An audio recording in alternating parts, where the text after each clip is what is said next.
Often ignored, just kicking down all the doors. Guarantee you, boy, if I ask for it, it's gotta be real big. I gotta make it just for my kids and for their kids' kids. That's wealth years and years. Promise my brother soon as he out and finish this bid, we finna do it bigger than anybody ever did. The odds is real big, jobs that's real big. Satan trying a little, my God is real big. Stayed up on the grind on the cars is real big. I gotta do it big, the only way that I can live. And I promise I'm trying to. Before you count me out, homie, let me remind you, they was blocking the shine. Now I think it's my time to. Counting them dollar signs like lights, they'll blind you. Let me rewind to back when I was broke and I couldn't acquire 2 cents, and now I got 2 rents. They was sleeping on me, homie, must have got too big. Call my phone, I be like, who this? Damn right, hell yeah, I'm brand new. Smell like can too. I'm fresh forever like canned food. Try and tell me what I can't do. Hello, everybody. Happy Friday. For tuning in to a new episode of TK's Chronicles of a Black Sheep. I'm your host, TK, the Black Sheep. I have my awesome host with me tonight, DA, Nika Pinks.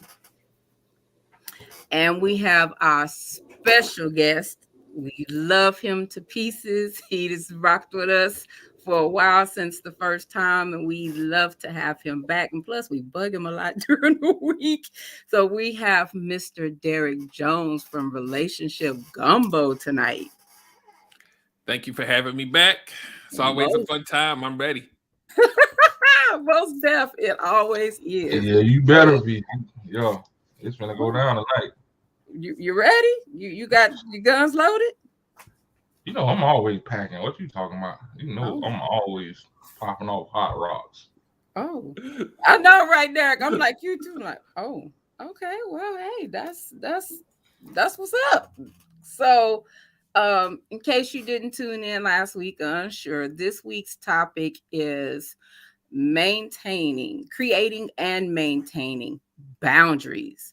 Like, we know a lot of times we just live life, just go on. You normally don't think you have to create boundaries with coworkers, family, friends, a lot of people that you have to interact with in just day-to-day life.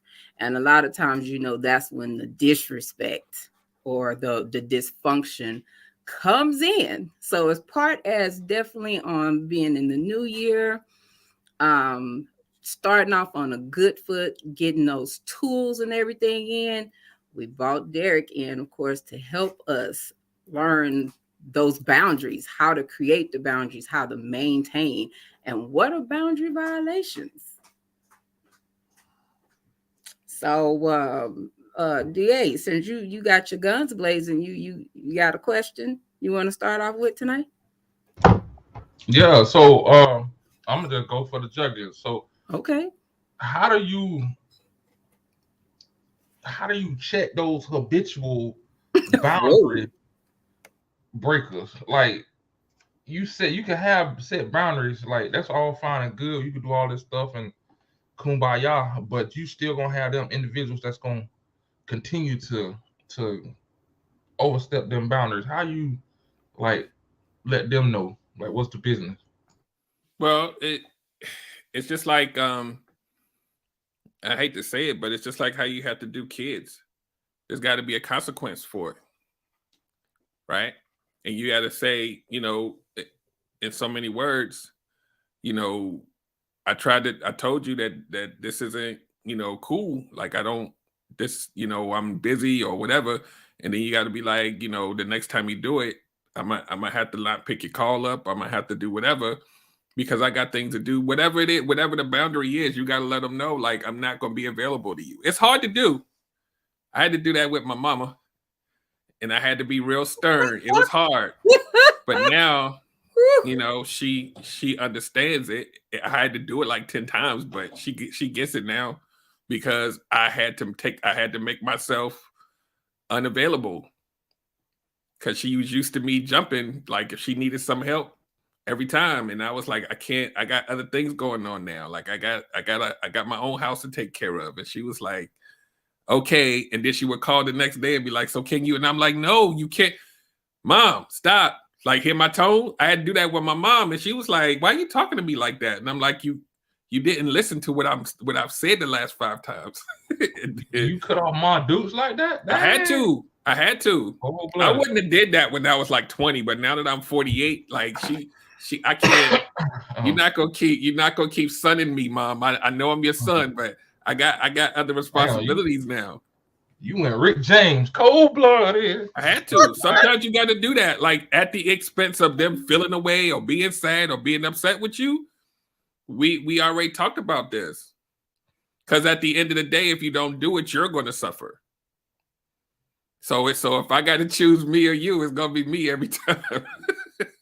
Now that's big facts. That is definitely big facts, because even in a situation, you notice even family can be a lot of takers versus givers. So like you said, in that situation, like where you had to keep telling your mom, but you already had created that pattern that when she called, you busted the move. So when you actually go to put that wall up, she's like, wait a minute, hold on. Like where the gate to unlock? And it happens. I had to do that with my dad. And that was very hard for me to do.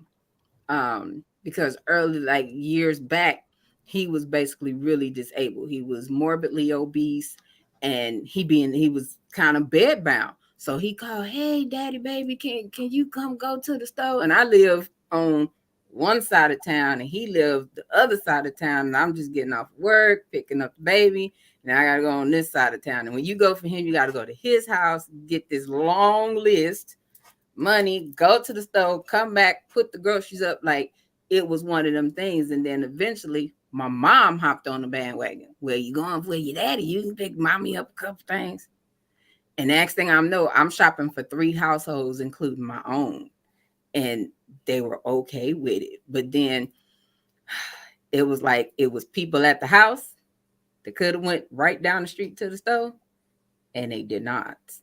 They be sitting there, feet swinging on the couch when I walk through the door, ain't offered to grab groceries, nothing. And I'm like, but y'all finna be ready to eat in a minute when this food is done. So I had to cut that out, and it was hard to do. But I'm more comfortable now telling him no, or I ain't gonna be able to do it, than what I was before. Because I'm like, when I call you, it can be just to check on you. That phone call don't be getting picked up. But when you call me, you want me to up and jump to come help you or do something. And I'm like, yeah, I had to cut that cord. That was very hard though. But you know what happens though when you do put the boundary up and you stick by it, they figure it out. Yes, they always figure it out, right? And you think everything rests on your shoulders until you take it away, and then it's like they figure it out, and it's like, so it really wasn't them, it was me. Yes, I put that on my shoulders. They didn't. Yeah, you're right, and it did. He figured it out. Now he be gone. He'll get in his little, hop on, get on in the little motorized chair, and he gone going about his business.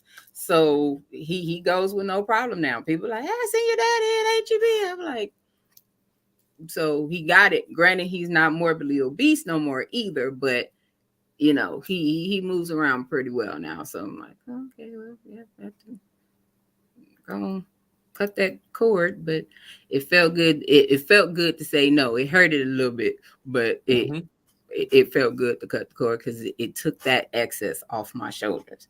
So yeah. So what are boundaries then? Like, that's just like, cause what I'm hearing is like, you just getting used. So that's really, to me, my thought process, that's not a boundary. That's just you're a sucker for your people. Well, here's the thing. Let's say what you're saying, right? I'm a sucker. In order for me not to be a sucker, I have to erect a boundary. So the boundary was me telling my mom I'm not going to do it anymore. And that's the boundary. So when you put the boundary up and they ignore what you're saying, they're trying to cross something that I said I wasn't going to do. And so now you got to say, look, this is where it stops. So you're erecting a boundaries because you being used doesn't feel good. It's taken away from your time. So now you have to create something in order for you to protect yourself. That's where the boundary comes in. So basically a boundary is just saying no. In most cases, yeah. Yeah. In a lot of cases, but like the post that that y'all had up on your page about the 4 different types of whatever, the boundaries or whatever. So it's different types, but at the end of the day, depending on the situation, that boundary doesn't necessarily have to be no, but it's a way for you to protect yourself from being used or giving too much of yourself. Sometimes people do it so much that it's unhealthy, but they put into their head that that person or whatever the situation needs them so much that they keep overextending themselves.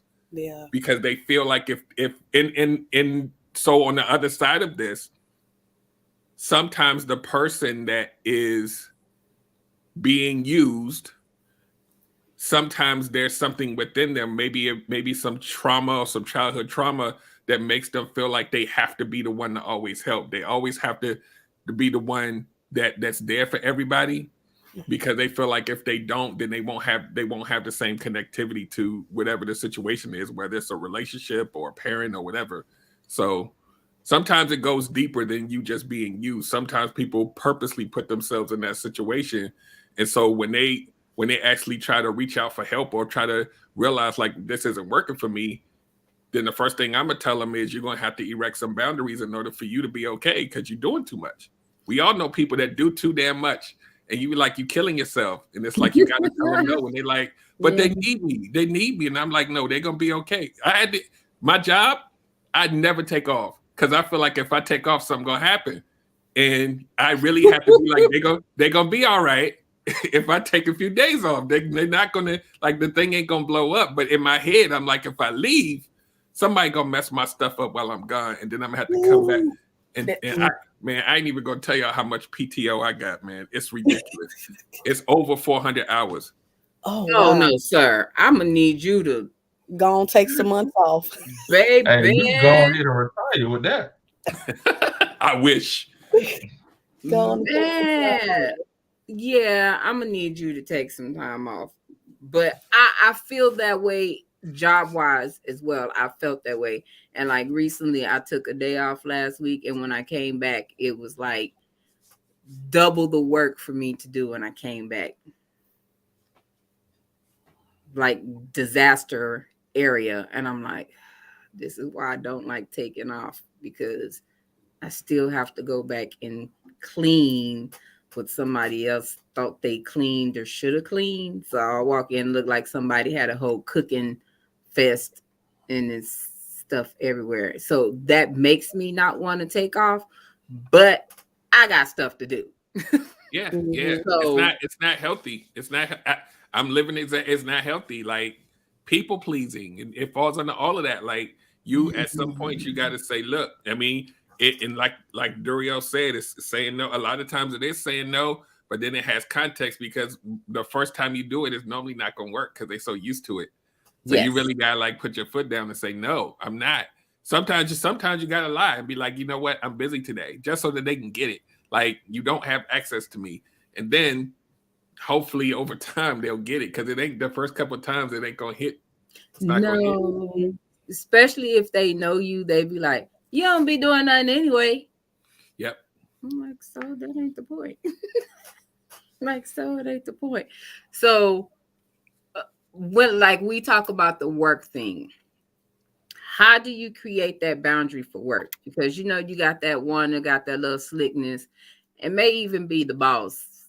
They got the little slickness to her, or can be very what's the word I want to use? Demeaning or whatever else. How do you create that boundary with the coworkers without getting fired?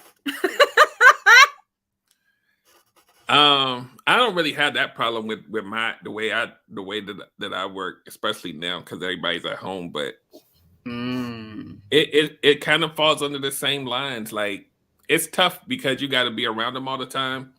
Yeah. You really just have it's tough because the type of people who don't have boundaries when it comes to that, it's hard, because it's almost like you got to change your whole character just for them to kind of respect the boundaries. And that's why it's so hard. Because it's like, if I'm this nice person, if I'm this accommodating person by nature, and then I don't feel comfortable, now I gotta almost have to be mean to somebody to make them respect me. and it's difficult for somebody to be like, look, John, I can't do that no more. And John's looking at you like, yo, that's not how you are, Derrick. Like, what you joking, man? Whatever. Man, let's go do. No, sir. When you start being stern like that, they either gonna respect you, they're gonna think it's a joke, or they're gonna be like, yo, like, what's wrong? What's wrong with him? That we've been working together for 10 years. Like, yeah, that's what I was gonna get on. Yeah. That's when you start getting that. Damn, you changed. Ooh. Yeah. so you got to be, especially in the workplace, you got to be careful, because then they're gonna be like, oh, he being mean now. Like, Yeah, you're not being a team player. Yeah, so yeah, it's a sticky situation. But if you don't try anything, then you destined to just kind of sit in that and be miserable. People do that in relationships too. They afraid to speak up. You gotta have the boundaries in your relationships too. Newsflash: you sit back and don't say nothing, you're gonna be miserable as hell inside your own little world in your head. You're gonna be like, damn it, I wish I could tell her I don't like this, but what if he yells back at me? Or what if let me just be quiet. Well, you stepped on my toes the other day when you said that, because I've been in that situation. And that's when I was mentioning, like, you, in knowing the person that you're with, you know what they can't handle. They can dish it, but a lot of times they can't handle it. Yep. So it's easy for them to cross that boundary versus somebody saying, hey, no, this ain't what we're going to do. You know they can't handle it. So then you catch yourself where you're not really saying anything. Yeah. A lot of times, like in relationships, you have to do things like for an example, like if I'm sitting at home and I'm kind of like de-stressing after a long day of work, and then your significant other comes in and be like, look, today this is what happened. Hold on, man. Just I need some time before you do that. That's a boundary. So you gotta yeah, because I had that bad. Now I was in that situation. I come home and it's like front door is like, let me go over here, give me 15. And that person didn't know how to do that. They was right here. And I'm like, ooh, I'd already told you the day was rough though. Can you and they may not, and logically they may not know, but you should be able to set up a boundary that says when they come in, be like, can you give me a minute? And then they need to respect that and just kind of chill out. It's hard for a lot of people, but you got to sit down when y'all are having good times and be like, hey babe, you know what? I'm gonna need you next time you come home. I do want to hear about your day, but I also need to take care of me first and make sure that I'm good so that I can receive it properly. It's about how you say it. It's about the tone. It's about the delivery. I like want to that. make sure receive it properly. I'm able to receive it. I also work and I got to get myself together. So just give me like 10 minutes. I'll be right with you. Go ahead and get yourself settled, and then we can kind of talk about it. And then hopefully they'll respect that. So the next time they know when you say, hey, babe, I need a minute, they'll be like, I remember that conversation when we was happy. So I'm going to go ahead and take my coat off and do whatever, and we'll reconvene. So that even that is a boundary, but people don't think about boundaries when you in love and you in a relationship. Everything just supposed to flow. There's certain things you don't like, and you're gonna have to be like, look, not that. I'm not her. The last one you had, I'm different. I don't like that. Can we not do that? Oh, that's so yes. Oh. Yeah. Who hasn't been in that situation, right? So that's something I'm bad at, though. I have all these boundaries up here, but when it comes to actually saying, hey, I don't like, or hey, that's where I have my issue. Even like with that whole family thing that you were saying earlier, like that's my biggest boundary issue, because I have that somebody that feels like they need to always be there. So because they feel like they need to be there, me putting up that boundary like, hey, you don't have to do all that. Hey, put that down. Hey, stop doing that. They kind of feel like offended. So I feel like I move in a certain way to be like, girl, you came over here to visit. Put that down. I just folded that shit up not too long ago. Damn, you know what I mean? So it's like that's where I have my issues at. I'd be like, I love you, but baby, I'm gonna have to take my key back because this ain't what it was supposed to be for. Yeah, you gotta do that. Especially even if it's you that needs to create boundaries, like you were saying, like in relationships, and you saying this in your head. Mm-hmm. I'm gonna tell you why it became so important to me. Because as I got older, I'm not able to handle stress like I used to. Right, it affects me like headaches and just anxiety and stuff. Like it messes with me physically, right? Mm-hmm. So my fear of having to go through that was the reason why I had to be like, look, I have to make sure that I'm okay. Stop. For me. Then it became more stern because it's serious. Like, I'm gonna check out because I'm helping you clean your bathroom. Yeah. Nah. Even if you gotta hire somebody to come over and clean that thing, if I gotta pay for it, I'd rather do that, but I gotta take care of me first. So like if you're in a relationship, this is how you do this.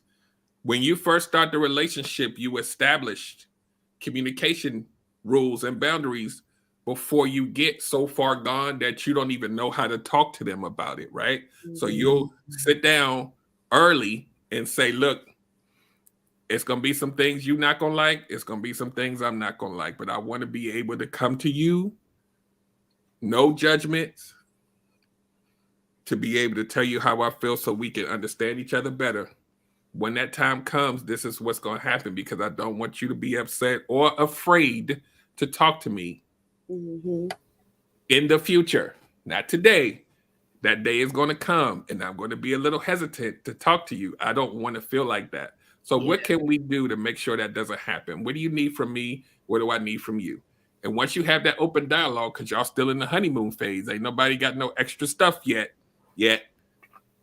Then when it happens, you can be like, babe, remember we did the fist bump on that thing? It's now. I'm gonna need you to chill and let me talk so I can tell you how I feel with no judgment. We're gonna talk it out. And hopefully that person respects that conversation and that kind of contract that y'all kind of signed before you got there. That's what I try to teach people because I know a lot of us know what it feels like when you in there and you like, dang, I shouldn't tell them this because how they gonna react. So now I'm gonna just sit on it. And you keep sitting on it, you gonna be pissed off just watching them walk through the door. Like the hell you coming? Why are you coming in the door? Oh yeah, you live here too. Shit. All right. Yeah, Dang, be mad you at too loud. This motherfucker here. Right.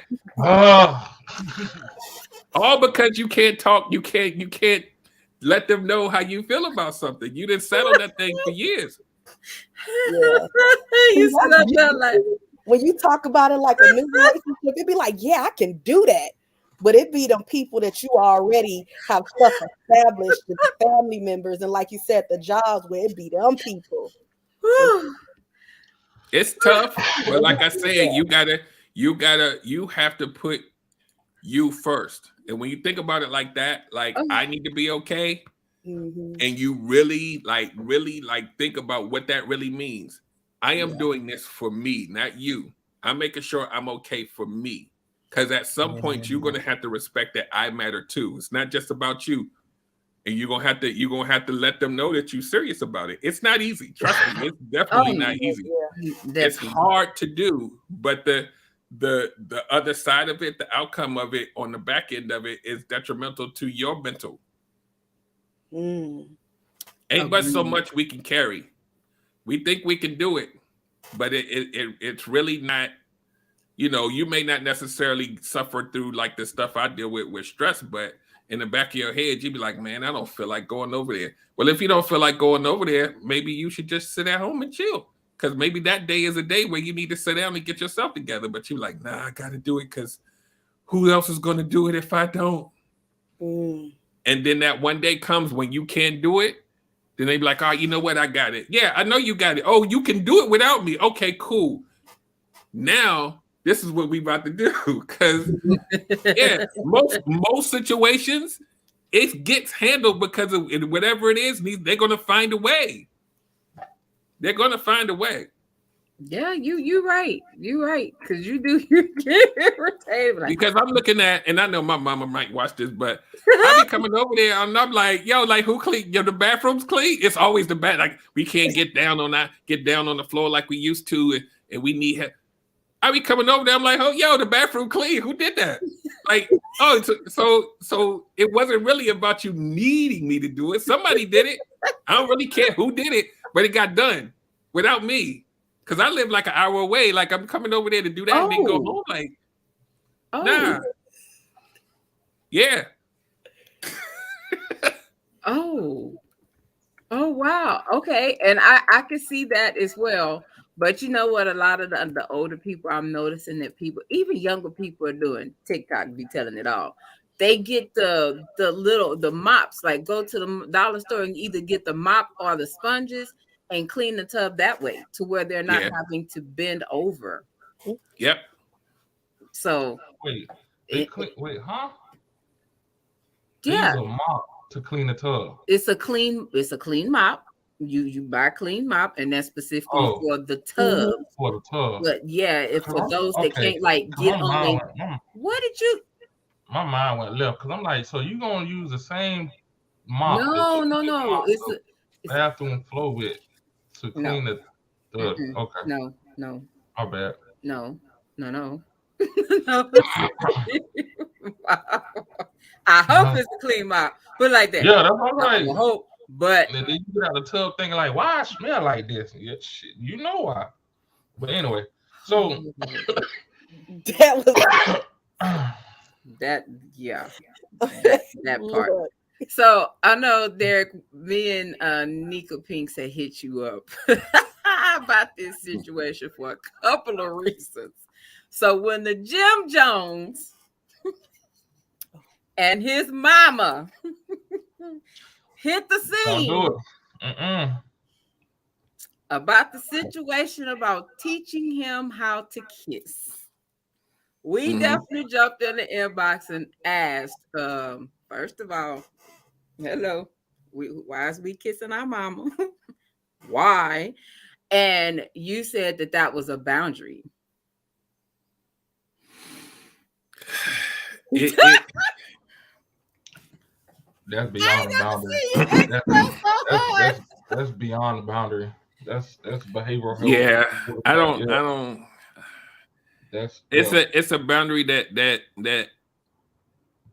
you shouldn't cross. It's certain things that we would hope that people know just from being a parent. Certain things you're not going to do with or to your kid because it's just not. It's not. I don't know. It's not cool. This is tough. It's not. I'm trying to be politically correct. But yeah, that's one of those things that fall under you should never do with your kid. But here's the thing, though. Here's the thing that's perplexing. She didn't find anything wrong with it. No. So bingo. To her, there wasn't a boundary there. And he was young, so he didn't probably know that. So it falls into this gray area, right? I don't know.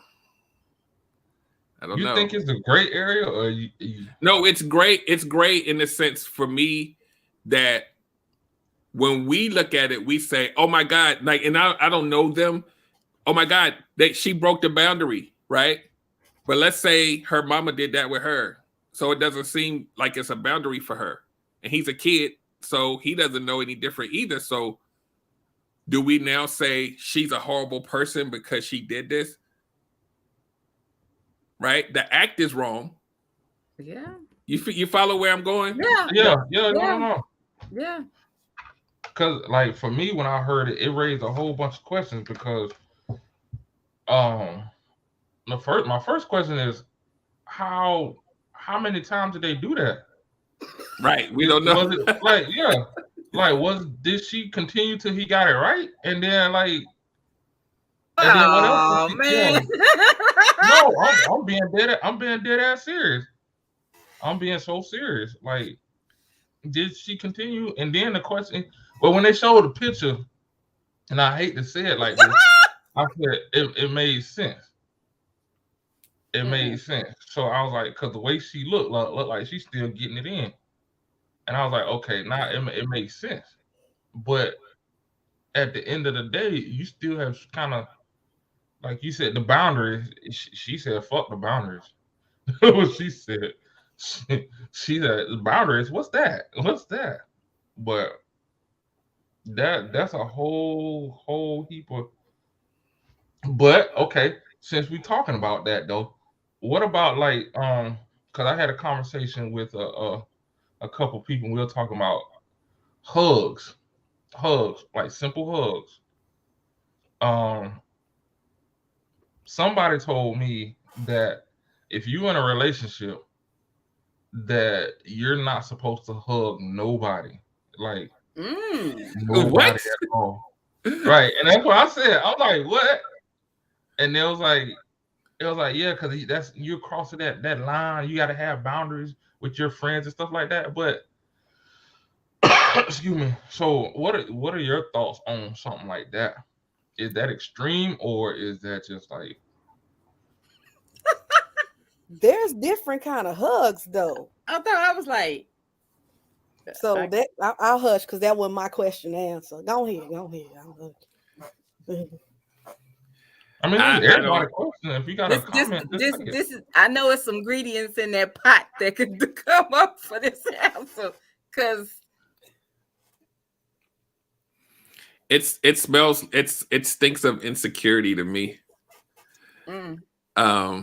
It's the same way that I feel, and this is my opinion about people who get in relationships and they say past or present or future, you are not allowed to have a friend of the opposite sex ever. oh, I don't understand. Unless Come you on, really brother, just, talk to me now. unless you really just don't trust your partner, they feel Talk like to me now. if you have a friend of any type of the opposite sex, then you're going to be subdued and you're not going to be able to control yourself. I mean, either you trust me or you don't. Like, you telling me I'm a business owner, I got to network and connect with people. I work somewhere and I got female coworkers and we've been working for 10 years. I got to chop everybody off. Oh, my friend from kindergarten, we've been rocking since kindergarten and we 40 now. I got to get rid of them too. Everybody got to go. oh no, Yeah. Come on, man. I ain't gonna be able to do that one. So real quick, I want to go back to the question that Alvy had. Okay. So Alvy knows that we are paying attention. So he said, I'm sorry, I know I don't want to take over your show, but I want to make sure I touch this. You got it. So what are boundaries for real? Because it's like we have to take care of your people. I think what you're saying is we got to take care of our people. So why the boundaries? So here's the thing, right? I'm not talking about not helping your people. I'm saying when you help your people so excessively that it starts to affect you, you're going to have to choose for you to be okay, because if you're not okay, you're not going to be able to help them anyway. That's what I'm saying. If my parents call right now and say my daddy in the hospital, I'm going to haul my ass up to the hospital. But if they say, hey, Derrick, I know you're busy. You've been working for 15 hours today. Can you come clean the bathroom? Come over here, drive up the hour and come right back. I'm going to be like, hold on, Mom. It's not going to happen today. So you got to take it in context. Yeah. If you can do and put the world on your back, more power to you. But most of us can't do that forever. You got to say, hey, that little task you want, it's going to have to wait. So I just wanted to address that before we got too far along. Oh, Thank you. I appreciate that. So, yeah, I know, because now you done spark something in me. So it's a time limit. You put time limits on stuff. It just depends on who you are and what you got going on.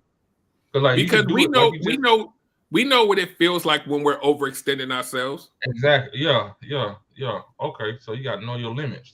We just push past it because we think they need us so much that we forget about we haven't slept or we not feeling good today or I got a headache and You like, oh, but they need me, so I'm gonna push past this migraine. No, sit your ass down and take some Tylenol or something. Like, what are you doing?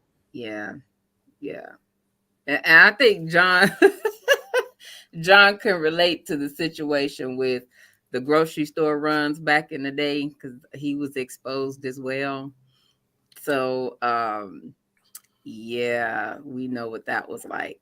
But back to the little conversation with the hugs. I think it's certain hugs that probably shouldn't be done. So then we got to quantify. We the level of hug. Because I mean, it's like, I backed off of it. Because it's like, you got that church hug that, them church hugs got some space. But if you're in a relationship, I don't think another chick should be having a chest on your chest. Y'all should body to body. Church chest to chest or something rubbing, like the hand is moving while y'all chest to chest. If your hands is going like Roman. Derrick got his hand up. Wait. Let the man talk. So let me ask you this question, right? Let the man talk. Let me ask you this question. Please let me So we're talking about types of hugs, right? Yeah. Certain hugs are not sanctioned. Other hugs might be sanctioned. Who's going to be walking around with the camera to make sure which one you going at the time? Or do you just trust me? Or do you just trust me? Yeah, to make sure that I don't do I ain't finna. That ain't what I'm finna do. None of that. But y'all know them hugs that say you're gonna have to police the hell out of that though. I ain't gonna trust your man or not. Yeah, I ain't policing nothing. I ain't lying. I'm just saying. That's what I'm saying. You ain't supposed to. Nobody's really going to actively do that 24 hours a day. So you got to be like, you know what, baby? That hug you did with Teresa at church, that one is not sanctioned. Don't let that happen again. Hopefully you'll trust whatever we're not doing that no more. And then he says, I got you, baby. I understand now. Put the Bible like this. This the Bible. Like put the Bible like this. How much space y'all like? But that's still boundaries, right? It is because I ain't gonna lie. John make a vouch for this too. It was some freaky deacons at church, and some of them hugs and that little arm be trying to slide. Yeah, like you know who you could hug at church. What kind of church you go to? The Church of Magic City? But you know what? See, you go to that hell is really hot. Hey, you go to King of Diamonds Baptist Church. So look, let me ask this question. So the sentiment is in this scenario that there is no human being that I am able to hug just to make sure that you cool. Oh, you can hug, but you know some folks, you just know. No. But tell me what the rule is. The rule is I don't like hugs. It's like, hey, with that little, I'm not gonna be. So okay, wait. I'll say it. Go ahead. I'm not gonna hug Derrick the same way I would hug my dude. Derrick would get a church hug, but my man gonna get the body to body. That's because your ass short. We moving the goalpost here. You are you. Your man is standing next to you, and you say, "Baby, you're not allowed to hug nobody." Is that what we saying? No. They ain't saying that. No. Okay, so tell me, maybe I misunderstood. Can that not be like a type of boundary almost? Like, come on, you're doing a lot of. No, it can't be. See this one. So here's the thing, right? If I am the guy who does a lot of hugging and groping, and you say, "Baby, that's right there, that ain't cool," I get you. But I thought you said in the beginning that hugs were off limits or something. No. That's not what we're certain types of hugs. Like, you can't hug the preacher's daughter and the arms is rubbing down her back. Y'all chest to chest, and I don't know what kind of dude y'all dealing with though. But I ain't never been to a church where a pastor be molesting folks at a hug. Been to a whole lot of churches. Don't play. We didn't have some conversations. Come on now. That's a lot, man. I know they were doing it behind closed doors, but not in front of everybody. Yeah, I don't like. In the study. I know there's people out here that's doing all type of stuff, but I'm gonna be honest with you, right? Because I didn't always used to be the fine, upstanding citizen I am today. Even if I did that, you would never know. I'm not doing it in your face. Yeah, but some people ain't that slick, and then some people come tell you, "Oh, so and so hugged me like this," and I'm like, that sounds like there was a little mini grope session. Like if she done went to hug, and now maybe her hands slid down to your hips. Why is her hand on your hips? How it went from a hug to now they didn't roll and travel down to your hips like a mug. Y'all like turn a hug into a damn porno. Alfie said, "Sister Sunshine." He trying to act like he ain't never seen no. You didn't got that church hug before from somebody in that body to body. Stop acting like you don't know. He fronting. He is. I don't know. I'm dead ass. I ain't never had one of them, so I don't know. That's what I'm saying. I need to go to y'all church. Y'all getting groped. And we wasn't necessarily using church per se, but that was an example. But that's y'all church. Yeah, come on, baby. That's that free church. No limit. See, thank you, John. Body to body ain't no church hug. We know that. I'm just saying, if your man is actively doing that and you aware of it, that's a whole different. I don't.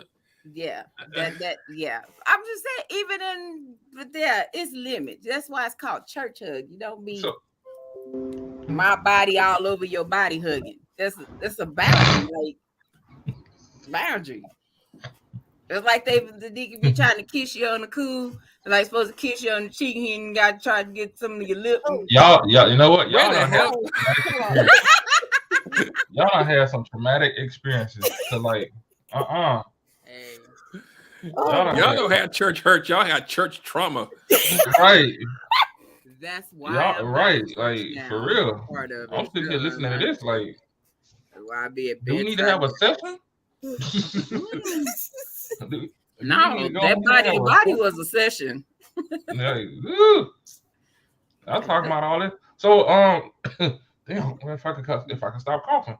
You all right? You know this the flurona, whatever fuck this is that I got. I forgot coughed it away. Go ahead. Oh Jesus. Oh, okay, yeah. So, okay, so Derrick, even in how do we create the boundaries with parents? Because like when we talk about different stuff, scenario, we discussed this one too. You got this 50-year-old man that daddy told you, hey, take care of your mom if something happened to me. And every time, like you said, this is this. But at this time, he's also, I guess you could say, cohabitating with mama. So it's this. We lunch, we breakfast, we this, we like, it's constant. Like, okay, you gonna take care of your mama because daddy is gone. Where's that line? Like, for you to have that life, like, where's the right? Because obviously, if you done got to the point where you was engaged and the person that you was engaged to then saw she done saw the signs and was like, this ain't gonna end no time soon. And five years down the line, it's still like right here. Like, yeah. How do you escape that when daddy said, take care of mama?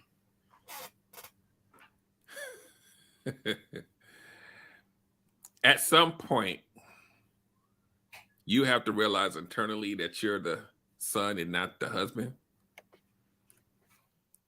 And like I said earlier, you're gonna have to figure out a way. And sometimes it's tough, especially if finances are not where they should be and they really legitimately don't have anybody else, but you're gonna have to figure out a way to take care of yourself, because that's really what it's about.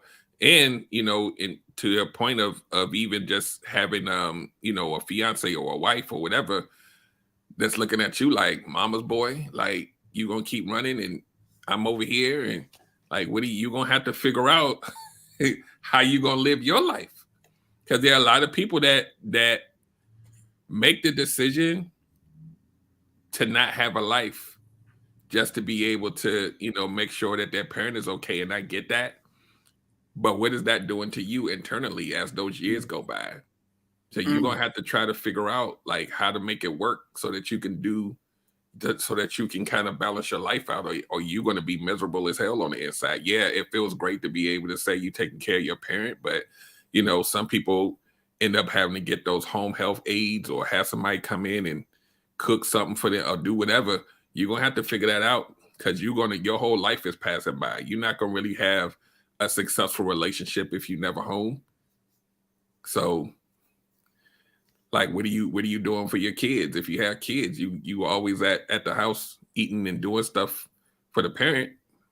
Because we all know what happens when a kid has a parent that's present but not available. Woo. It's the same. It's not cool. If you had a choice, you got to figure it out. You're gonna have to make that a priority. And it sucks when you don't really have any other family helping, and you got to figure it out. Yeah. That definitely. I don't have a pretty answer for it, but it's a tough situation, especially if you people who really have really tight relationships and bonds with their parents. It's like, what do you do? But you're gonna have to figure it out, or your life gets sacrificed. It's the same thing that people do when they have a kid and they like, I'm not gonna go out on any dates for 18 years until my kid is out the house or some crap. We know people that are like, I was just spending those years taking care of my kid. Now mama can have a life. And I'm like, you 40 now. Ooh. Like, how many? You're going to have to figure it out. Uglier and uglier. Ooh.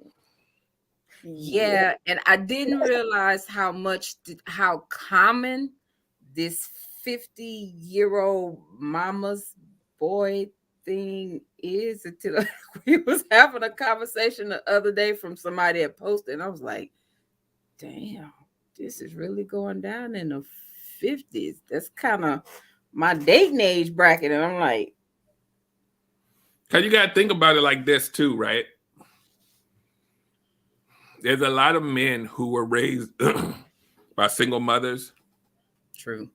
And their mothers, the relationship that they have, they call them son husbands, where you the man of the house, you the king of the house, daddy ain't here. And when that man grows up and he's 50, mama's probably about 70, 75. Health ain't really that well. You got to play that role. Like, that's your job, as it always has been throughout her whole life. I'm not saying that's everybody, but it's a lot of men out here that they covet their mom like more than they should because they've always had to play that position. Like that relationship goes way deeper than the average person because they had to fill that role. Yeah, I was about to say, I don't think that's a boundary. That's just like you said, the relationship that they got. Yeah. That's how that seemed normal to them. So it's really not a question. It's probably a comment and a question. So it's kind of playing on what y'all talking about, the mama's boys. Like, you dating somebody, but the mama is taking care of herself. She just don't like your ass. Well, I ain't gonna say whoever. You dating somebody, male, female, whatever, and the parent don't like your ass, so they try to do stuff to kind of disrupt the relationship. Like things that think that like a man. You said what? Yeah, like on that part with Think Like a Man with the one guy that his mama was just. Yep. Yeah, I didn't see that. And it's his responsibility to check the mama and erect those boundaries and be like, Mom, you can't be doing this because I got a wife, I got a girl now. Like, you gotta chill out. And in a lot of cases, again, just like the scenario I just gave you, they not gonna go up against their mama because that relationship, like, you just ain't gonna do that. So it's tough. And a lot of women, or even sometimes vice versa, got to sit and either deal with it or not. You have a whole parent destroy your relationship. So it's almost like you got to choose a side. And so a lot of people are like, I'm not going against my mom, even though she's the one doing all the mess. So again, a tough situation. When you're talking about men, black men and their mamas, there ain't nothing more sacred than that. Yeah, that choice is tough. Yeah, because I'm definitely finna ask that question, because me and Nika Pinks had this conversation when we were discussing the topic. As mothers of boys, how do we not create that mama's boy? Because that's what I was about to say. That's exactly what I definitely don't want. I don't want to date one, and I don't want to create one. Exactly. Like, it's tough for a lot of women, especially single mothers that are in situations where they don't really have help. But you cannot rob that kid's childhood from them by trying to make them the man of the house. Oh no, you cannot take away his independence by coddling him when he should be doing stuff on his own, because you build a situation of codependency, which normally we see in romantic relationships, but it'd be between a parent and a child. And so when that child grows up, anytime they're in distress, they're coming to you. Anytime they need something, they coming to you. When they get in a relationship, they're still coming to you. The person in the relationship with them is like, what the hell? Like, we together, we got this. And they like, no, my mama, I got to go. So that's what I mean. Like there's a lot of situations like this where that relationship becomes something that it shouldn't. And as that man grows into an adult, they're conditioned for all of those years to be that. It's hard for you to just, because, dang, my mama's watching this show. I got stories, but I can't. I'm gonna come in and save you. Then I'm gonna come in and save you. So check it out. So like, I know we talking about mama's boys and stuff like that, but the same thing can go for daughters and fathers and daughters and mothers, because I've seen where, like you were saying, everything you described, it happened in that relationship. Like the daughter or the child will continuously run back to the parent, and I'm like, and I'm just like, yo, you got a whole spouse or a whole boyfriend that's really trying to take care of you, handle these business. Why the hell you coming here? Like, it don't make sense to me. Yeah, you're right. It does happen on both sides for sure, and it's so when you talk about trying to help make sure that doesn't happen, just stop. Not everybody. I'm trying to be careful. Stop making that kid feel the role of what you think you're missing from the other parent.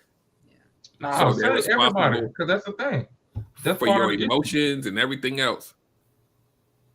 They're not old enough to handle that. No, not at all. They watching you crying because so and so is gone, and they got to help you, coddle you, and make you feel better. That's not they not old enough to take all of that in.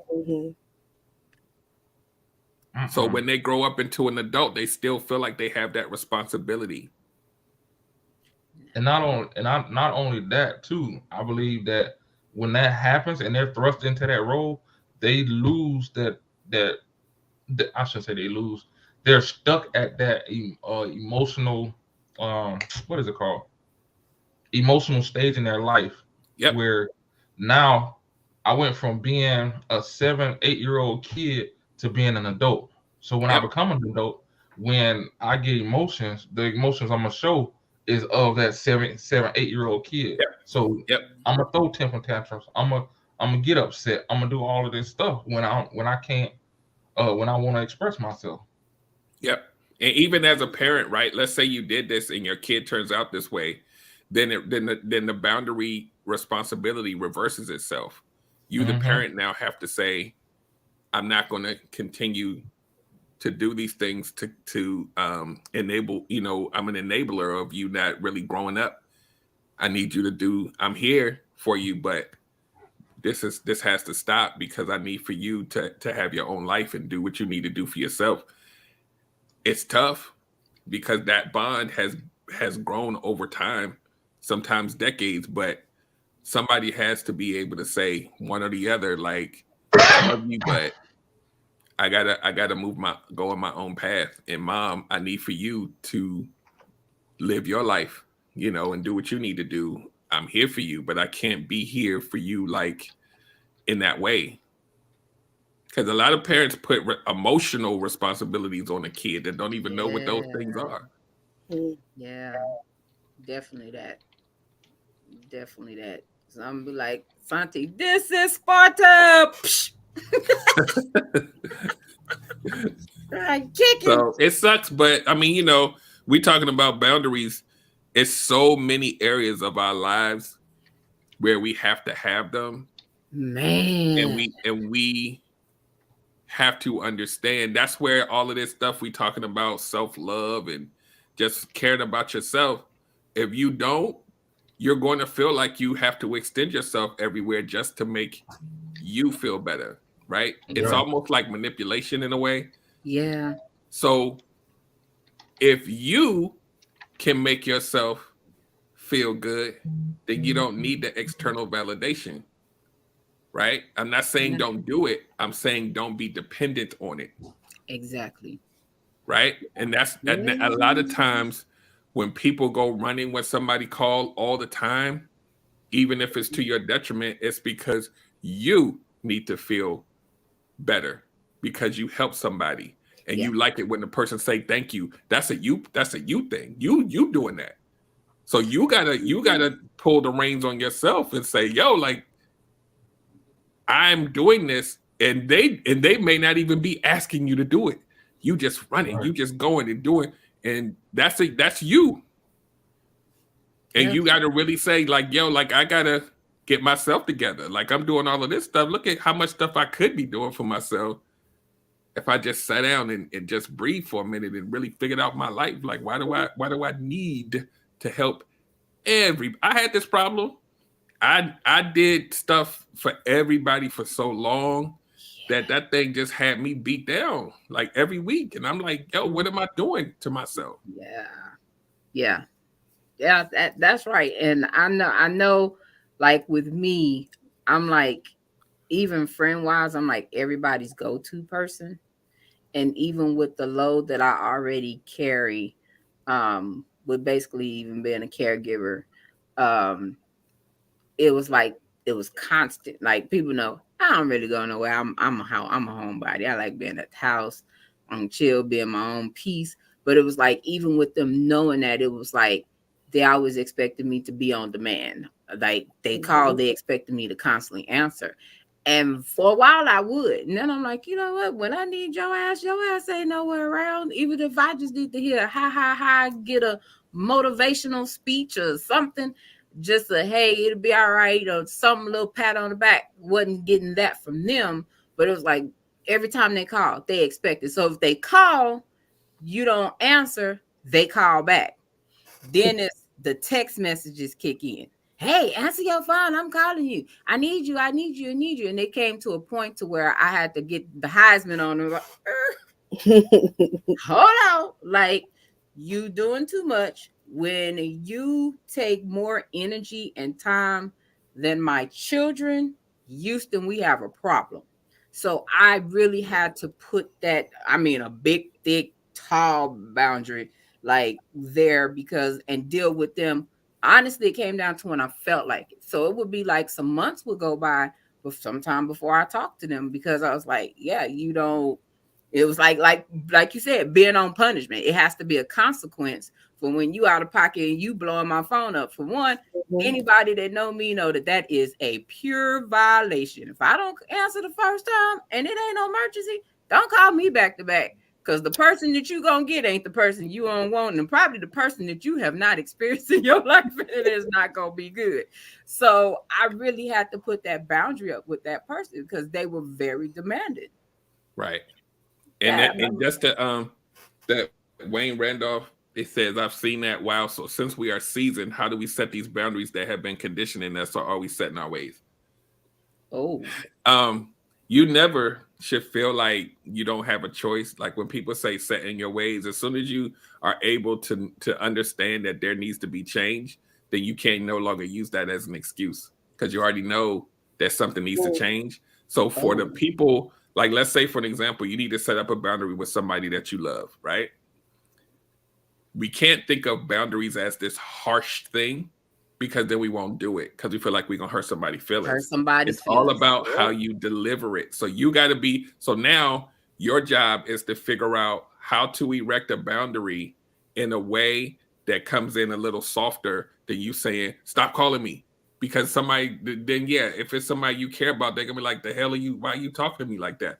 So you got to be able to go in with an approach that lets them know that you need space or you need time, without making them feel like you attacking them or you trying to separate or disengage from them like for the rest of your life. It's like for an example, you could say, hey mom, I know you need my help because I know you're getting older, but I got some things that I need to take care of, and I need to make sure that I take care of myself. So maybe I won't come as often. I'm here for you, but I got things that I need to accomplish. I'm trying to start this business. I'm doing all this other stuff. I got the kids. I got to take care of myself because I want to be here for you too. And then she could say, I didn't know it was affecting you like this. Because a lot of times they don't know until you say it. Yeah, and then she could say, okay, I understand. Hopefully she'll say, okay, I understand, right? Hopefully. But sometimes, you have people that are like, nah, I still need, I need you and all that. But you got to keep doing it, because if you don't, like I said, even in my situation, it probably took about 10 times before it clicked. Unfortunately, I had to start elevating my voice. Like, we just talked about this. Why are you calling me like the day after the talk? You didn't even let no time go by for it to sink in. It was like, oh, business as usual. Like, yeah, so what time are you coming? I'm not coming. I'm coming next week, not tomorrow. Yeah. And I'm sure that it hurt a little bit for her to hear that, because I literally, like, unfortunately, I had to kind of, those roles reverse as the parents get older sometimes. So I literally was talking to her like, like, I'm not gonna do this for you. Yeah. And then with some people, you have that issue where then the manipulation kicks in. Yeah. You don't love me. If you love me, you be here to help me. You're gonna have to. I changed your diaper. Well, I'm about to change yours. No. So I'm finna get messy real quick. I'm finna go on ahead and get messy. So what about them noon, not noon, like midnight, 11, 12, 1 o'clock texts in the morning from somebody outside of your significant other saying they just need to talk to somebody? You're gonna have to shut that down. Yo, in that situation, it's your friends, it's your peoples, it's your folks. At that time of night, and I got a girl, we got a problem. We gonna have to talk about that, because that ain't happening. I'm not trying to be single. I'm trying to be up in here with this my girl, right? We not doing that. It's winter time and it's cold. Nah. It ain't like, seriously. This is the grown up me talking though, because anyway, this the grown up version of me. But you really have to let, especially if this one of your friends, y'all, that's your man, or that's whatever it is, female friend or whatever, and they calling at that time of the night. Nah, unless your car done flipped over or something, and you calling me from the ambulance or something like that. Nah, that if that thing can't wait till the next day or whenever, we got a problem. That means number one, this is how you gotta look at it. You're not respecting me, partner. You're not respecting. That's how I'm taking it. You're not respecting me. You know I got a girl, and you call me at 12 at night? Nah. Baby. How much of my boy are you for real? Yeah. That's a good one. That's a good one. That's a good one.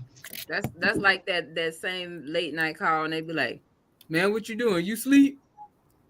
Yeah, nah. Yeah, you First of all, if I got a boy that's calling me at midnight talking about what you doing, you sleep, we got another problem. It's gonna get cut smooth out. Hell no. Oh, no way. Hey, you know people do it. Let's keep it real. I know they do, People but do it. yeah, no, that's my personal opinion. We got a whole other problem to talk about. Talk about what kind of pajamas you got on. Yeah, no. Absolutely not. And I agree, because I know growing up,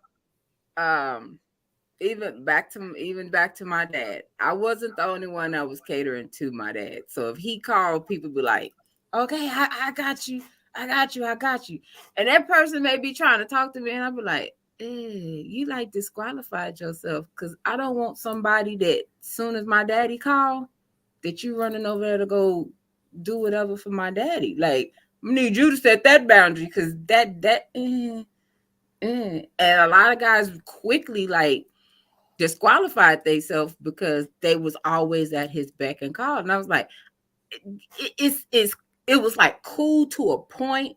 Like, he called, okay, need a little something, and I ain't going, or maybe flat tire. Okay, but every time he go, no, that didn't work for me. I was like, yeah, no, I ain't doing it. You ain't doing it either. You going out the door, don't come back, dog. Like, toodles, because that's not gonna cut it. But yeah, that whew, Lord, there's so many boundaries, Lord. You know what? I like now we talking about it. I thought back to a situation. I think I said it on the show. I might have been talking to somebody where I was with somebody and received a phone call, and I got up. Oh yeah, that one.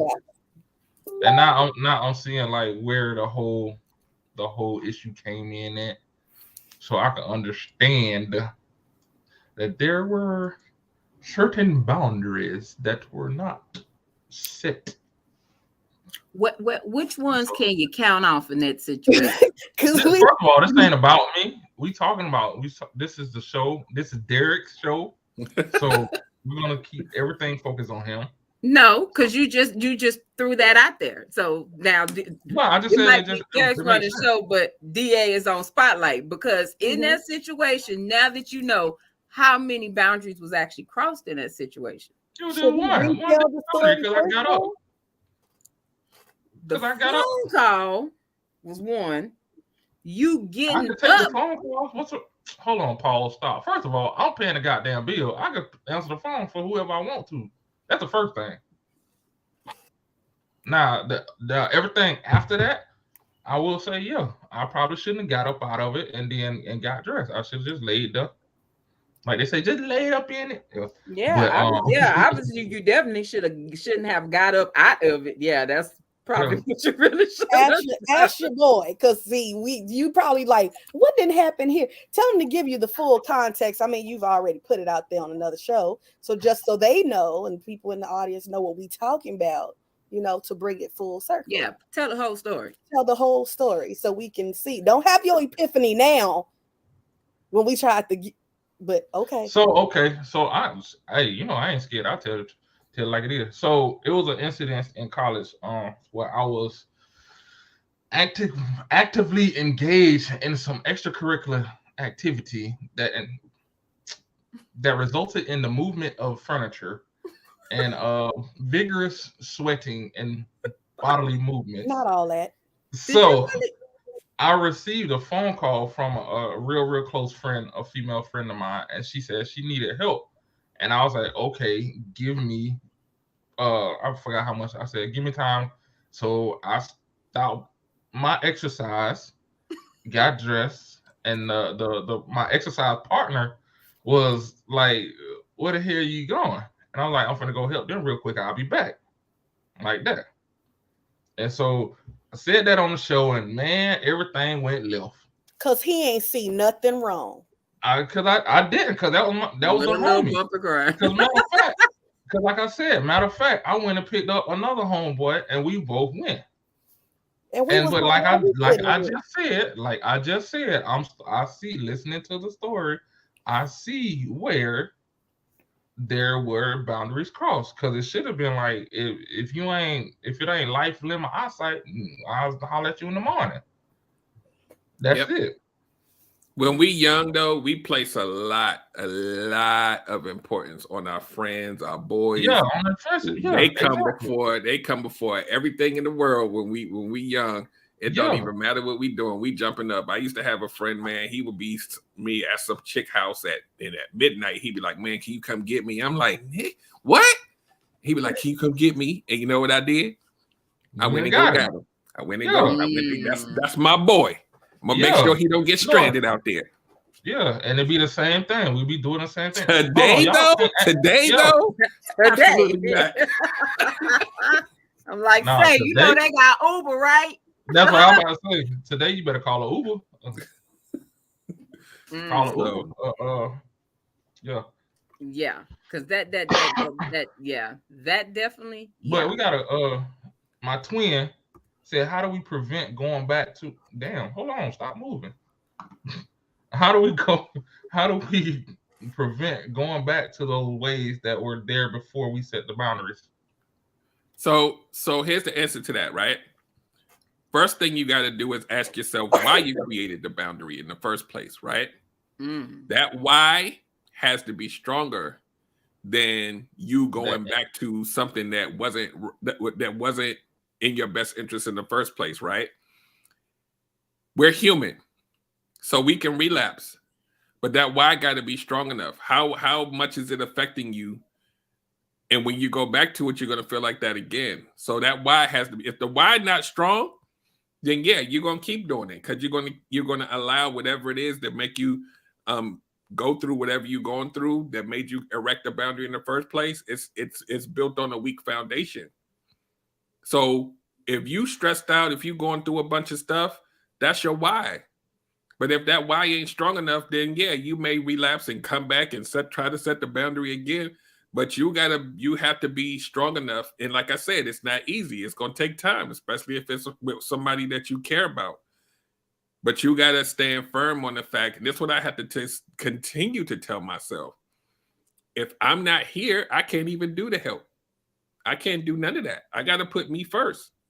Yeah. I gotta always keep telling myself that. I'm like, I gotta take care, gotta make sure. And I'm like, but what if I pass out one day because I'm doing too much?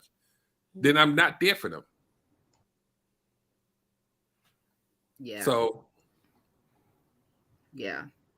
Because I know we did our vision boards for the new year, and my own personal was balance with this balance.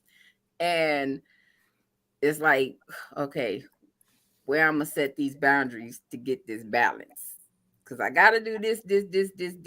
And it's only me. I'm like, yeah, I just need a clone. At this point in my life, we're just trying to get done. But I'm like, okay, where do I set these boundaries and still get everything done? Yep. And I always tell people, if you erect a boundary with somebody that you care about, if they don't want to mess with you no more, then were they really like rocking with you like you thought? Like, you know what I mean?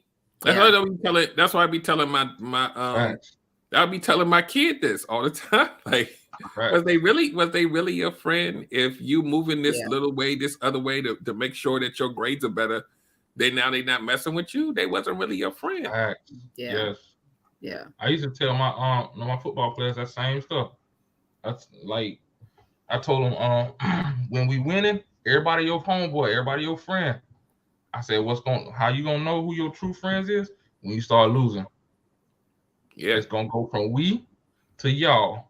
Yep. And it never failed. Yeah, Yep. we won, y'all suck. Yep. Yeah, definitely.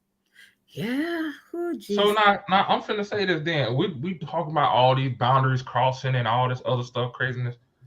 It makes it seem like makes the world seem one cold and two lonely because it seems like the world is like out for itself, and then you have to set up these walls to prevent yourself from getting drove batshit crazy. What Mm. is your thoughts on that? So here's the thing, right? We spent a lot of time talking about family and like close friends. But when you step outside of that, it may seem like, you got to be like a boundary machine just to make sure that you don't get whatever. But the way that you got to look at it, and I talked to, when I coach about just relationships and like people like, I don't want to date because what if they do this? And what if somebody's trying to play me? Or what if, and I'm like, all of that worrying you doing goes away when you take control of what you choose to deal with. Right. Mm.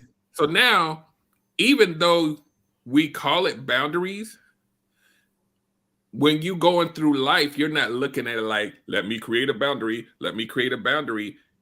You got to get to the point where you know yourself so well that when something don't feel right, that you don't even deal with it. Mm. So you call it a boundary if you want to, but you get to control the spaces that you're in. You get to control who comes in your personal space, who occupies your time.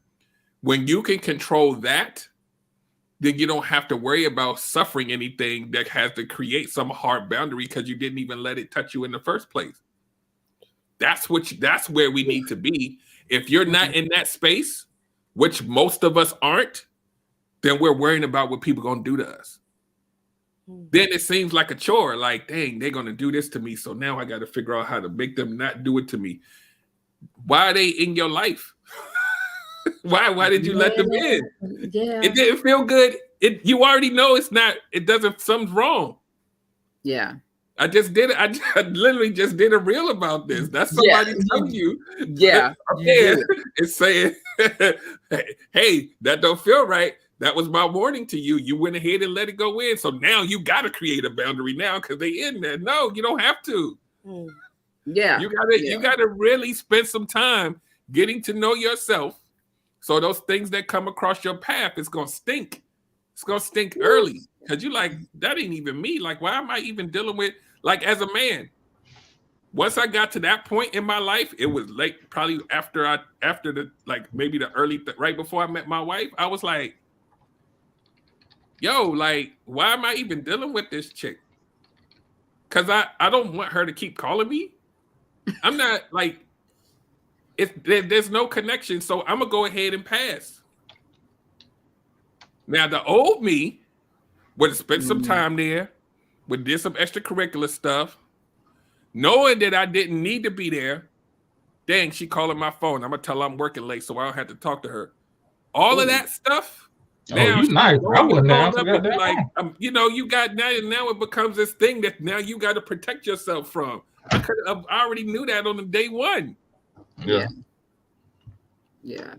True. So all of this stuff, like I said, the family part is hard because we know them our whole lives and we have connectivity and bloodlines and all of that. But out in the world, you got to move in a way where you really can control who occupies space in your life, and how much of you they can get. You control that. Yeah. But you hit something.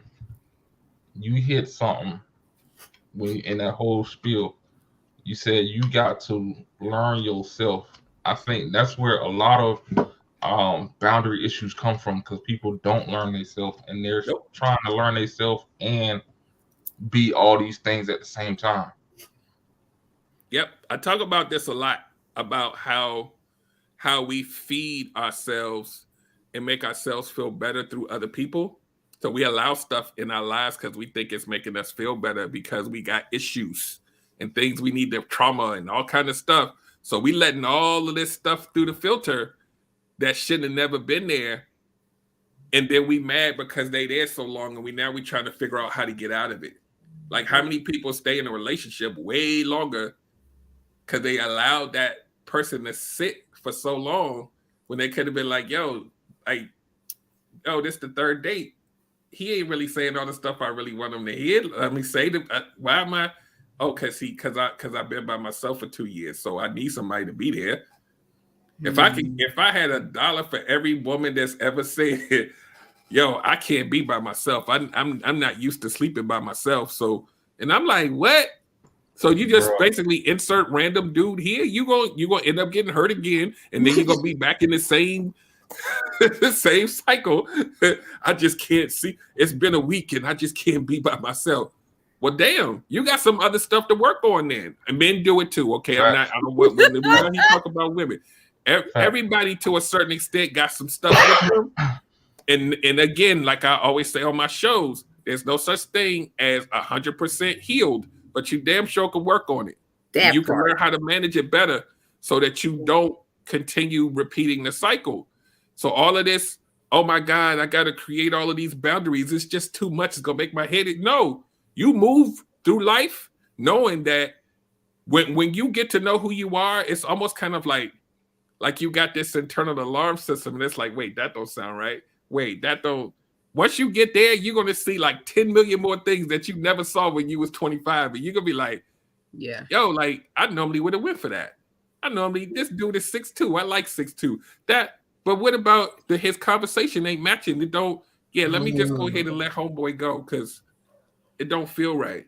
Once you get that superpower, it ain't even going to feel like a boundary. It's just going to feel like, so I didn't spend that much time there, so I'm good. Let's keep it moving. I'm going on another date. I'm excited about going on another date now. I no longer can say all men ain't shit now. I'm good because I'm not letting nobody in. Yeah. Unless they earn it. Yeah, because it's like that situation where you meet a guy, you start communicating, and then they keep asking for pictures. Or it's like that sexual line keeps getting crossed. They might want to see your pretty smile. They want to see them. You know, white. Dang well, they ain't asking for no pretty smile pictures. Let's be real.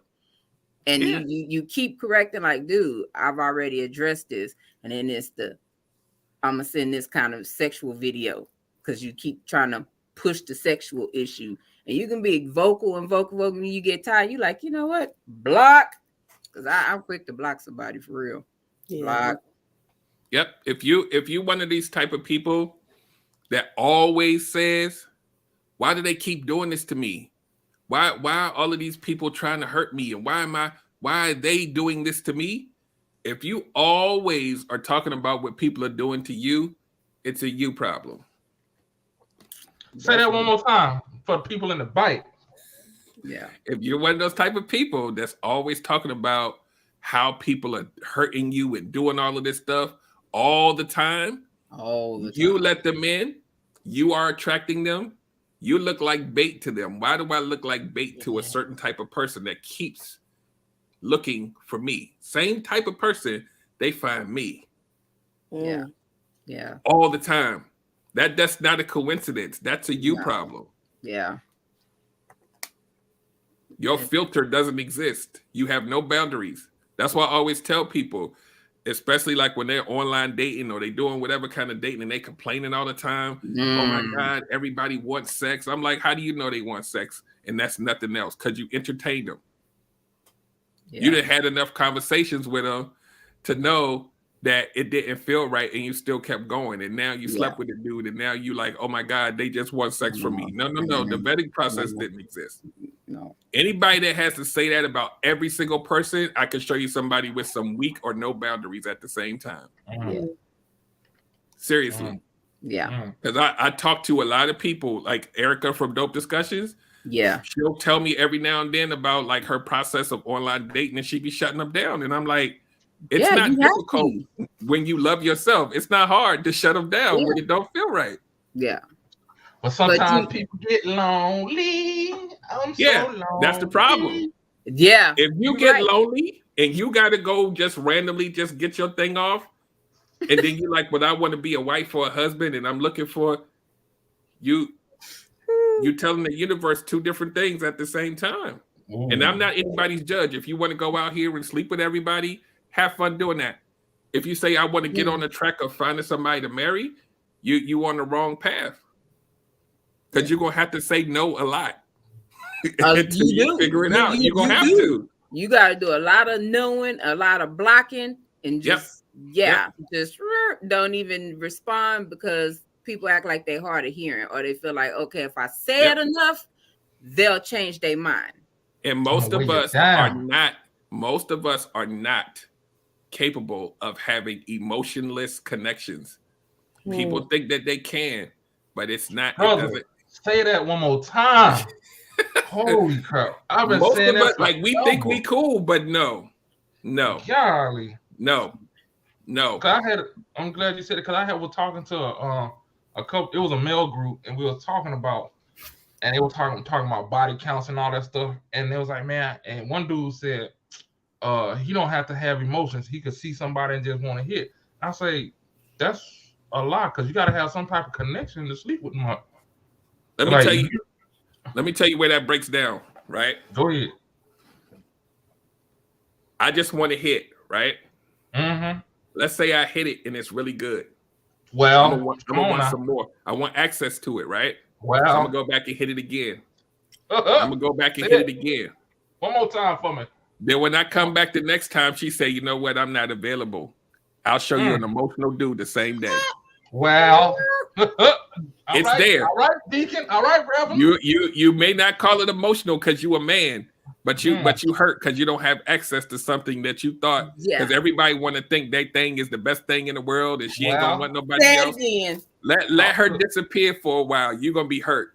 Let the quiet with somebody else. Your ego gonna be underneath on the whole other side of the planet. On the floor, they on the couch with a blanket eating Haagen dogs because they having a whole watching think like a man. Yeah.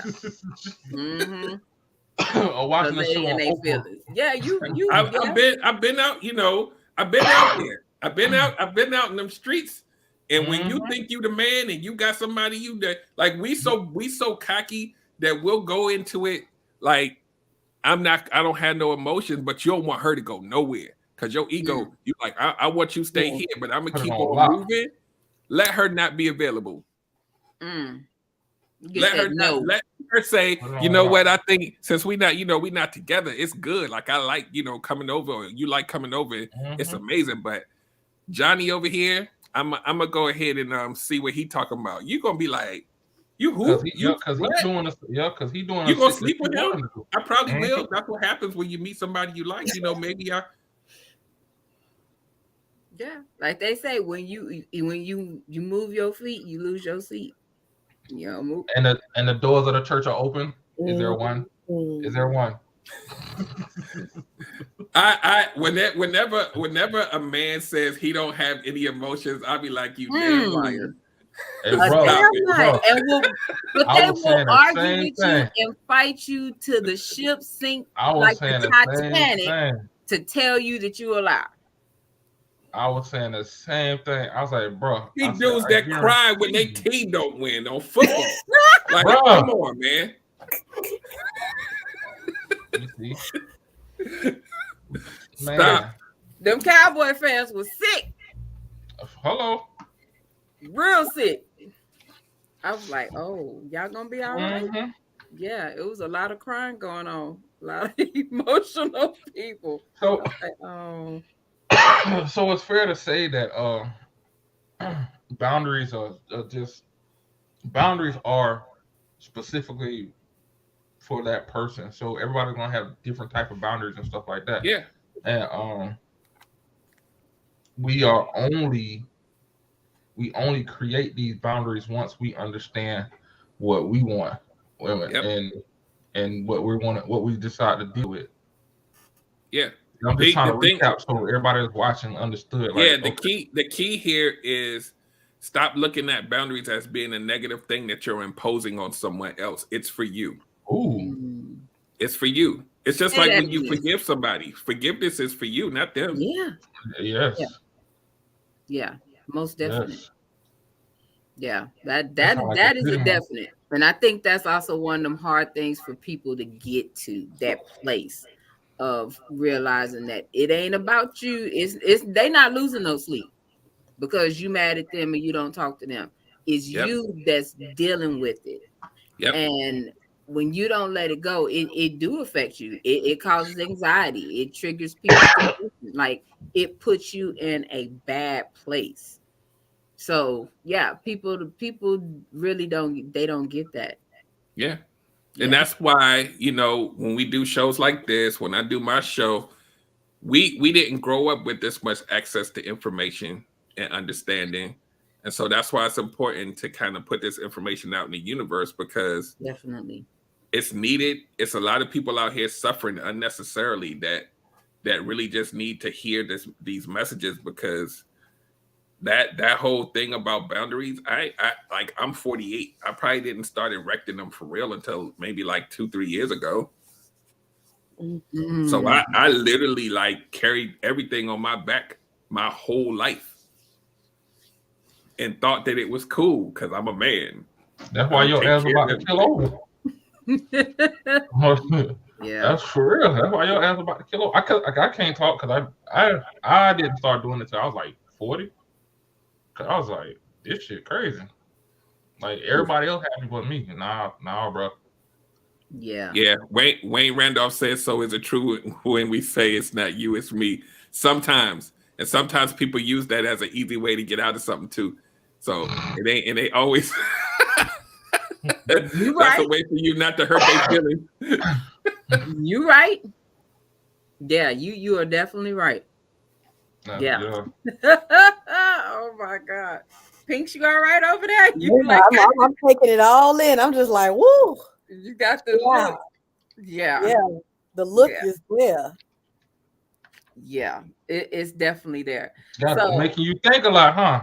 It all, you know how I get. I always start to think back when I'm listening. I start processing. I'm like, yeah. Hearing that. I know it. I knew it.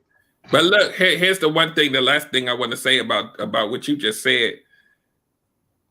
We have to realize that once we have these epiphanies about our past and our patterns, once we know that it was wrong or we did something wrong or whatever, you no longer get to use that as an excuse. Because now you have to start fixing it. Ooh, fix it. If you don't know and you like, I don't understand, I got you. You can claim ignorance. But once you say, yeah, I did that because my mama did this to me when I was 5. Now you might need to go see a therapist, but at least you know, like now that you know what that is, you know how these people be like, oh yeah, I do that because I didn't have a dad. No. You can't keep doing it now that you know that that's what it is. You got to go figure that thing out now. You got a starting point now. Yeah. Yeah. That was something that somebody literally had to check me on that some years ago and was like, you keep telling me you know what the problem is, so now you can't keep saying I know what the problem is and then keep doing the same thing over again. Like, yeah. That's true. That's very true. And sometimes people just are, because of routine, people don't even realize they're doing it because they've been doing it. I get a lot of people that come to me for coaching or advice or whatever. They be like, they'll start it off because they already know I'm gonna ask them some qualifying questions, and they be like, well, I already know I got daddy issues, so let's just move past that. I'm like, no, we can't just move past that. You know you got daddy issues, so this is why I do what I do. No. You got daddy issues, you might need to have to figure out why, and why is it that may be beyond me. You might need to go talk to somebody that got some more credentials than I do to make sure that you get on a better path. We're not going to keep repeating stuff to you 60, talking about, oh yeah, I still got daddy issues and I found out 20 years ago. No. Oh Lord, we're not doing that. We're not doing that. You're not going to be healing for 15 years. Like, stop. Yeah. I don't let none of that. That's when it turns into an excuse. It already is one. It's a built-in excuse. I already know I'm gonna screw up, so it's because of my daddy issues. Like, how do you keep? Come on, man. I could that topic. Matter of fact, I might have to do a live on that tomorrow or something because I'm triggered. You know, it is funny because I think since we've become affiliated with you, it's like that moment. It's like almost now when we be on each other's shows and somebody say it's triggered, it's almost like a plus now because it's like you're aware now. I've been triggered. You're aware. that So awareness.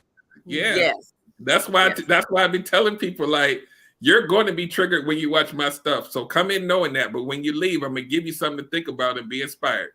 Come in triggered, leave inspired. Like if you never get a point in your life where something doesn't trigger you to kind of like have that thing like, dang, I need to move another way, then you got you in the wrong spaces. Yeah. You got to figure it out, especially those of you who have been saying for like the past decade, like, why does this stuff keep happening to me? Why do I keep? It's a pattern now. Yeah. You have to like, I literally will tell people, everybody has a dating pattern. Everybody, we all do, right? If you know that you have, and when I say that, they're like, no, I don't. I date different types of people. I'm like, are you still single? Yeah. Well, you got to ask yourself why all of them. Well, I keep dating narcissists.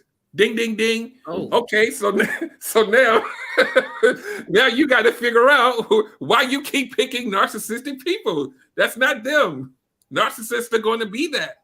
Why? Number one, why are you choosing them? Or number two, why are you like the perfect person for them to go get? Ooh. Like the flag be like, hey, over here. Yeah. The sweetest, nicest, most nurturing people, they be like, but I'm a nice person. I'm like, that's why they keep getting you, because you don't have any boundaries. You're doing too much. It's great to be an honorable, nice person, but narcissists are looking for you. You gotta be ready to be like, no, I'm not coming over your house to cook dinner on the second date. We're not doing that. You want to do all this nice stuff? No, that's not your man yet. Stop. And the narcissist is like, shit, I ain't got to do no work now. Oof. Come on, man. Yeah. Don't ask me how I know, but I know intimately that's how a narcissistic tendency person works, because I'm a card carrying member. I didn't give a damn about your feelings. I look for the people that were the nicest, weakest, do everything for you the first time they meet you, because I didn't have to do shit but show up. Yeah. Because you have no boundaries. To the topic of the show, when you have no boundaries, you are perfect bait for a narcissist. Damn. Yeah. Narcissists look for the lowest hanging fruit, and you hang low when you don't have any qualifiers or any boundaries. It's cake. Because 9 times out of 10, you've been hurt before. You've been by yourself for a little while. Perfect. So all I have to do is not be them. Easy. Damn. So since you said that, have y'all seen them? How that shit? Have you seen the show Ready for Love with nephew Tommy? Yes. I love that show. So I just saw it yesterday. Yesterday. A friend of mine showed me. She was like, "You need to look at this," and and I'm watching this shit, and I'm just like, I forgot what. This the one when it was in Atlanta, and I'm sitting there looking, and I'm just like, everything you talking about, I'm just like, yep,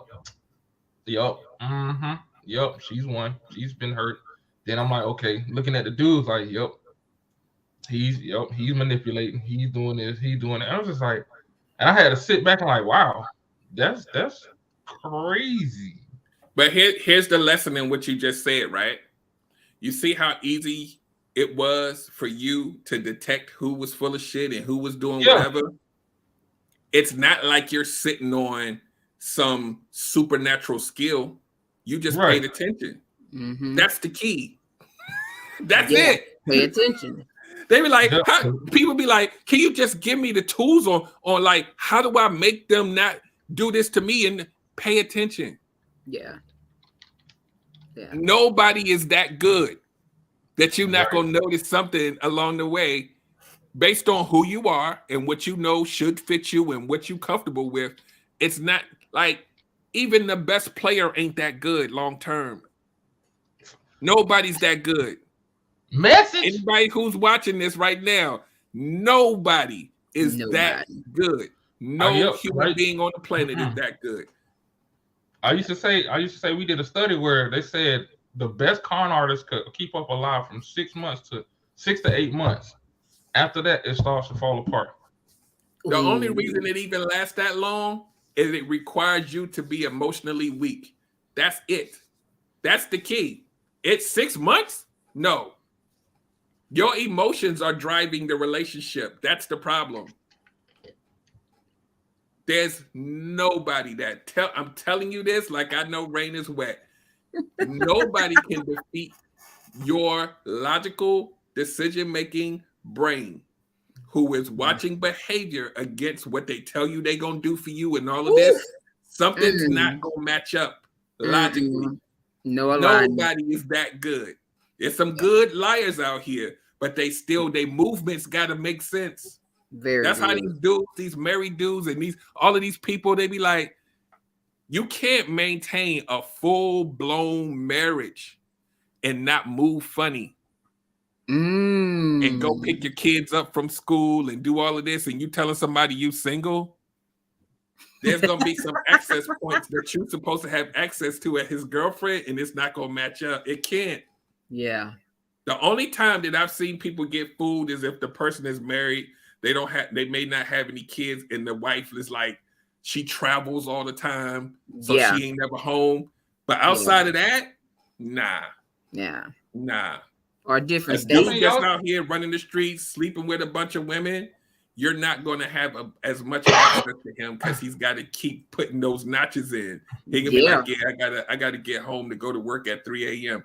No, you don't, sir. That's something changed. Yeah, you gotta get home to your wife. Y'all watch the Lifetime movies. Y'all see how I go.